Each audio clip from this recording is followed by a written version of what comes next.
कर्म किसी को माफ़ नहीं करता। यह बात याद रखना, इस दुनिया में कोई ताला ऐसा नहीं जिसकी चाबी कर्म के पास न हो।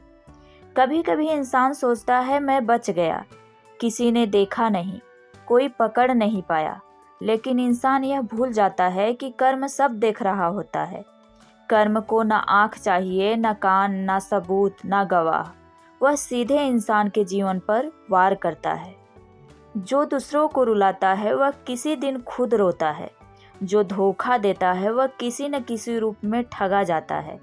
जो किसी की मजबूरी का मजाक उड़ाता है वह एक दिन खुद अपनी हालत पर शर्मिंदा होता है।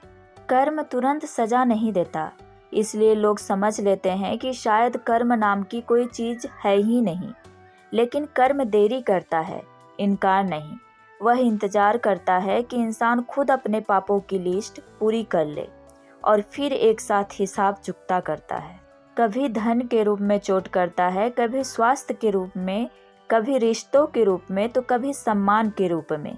और सबसे खतरनाक बात, कर्म वही चीज़ छीनता है जिस पर इंसान को सबसे ज़्यादा घमंड होता है।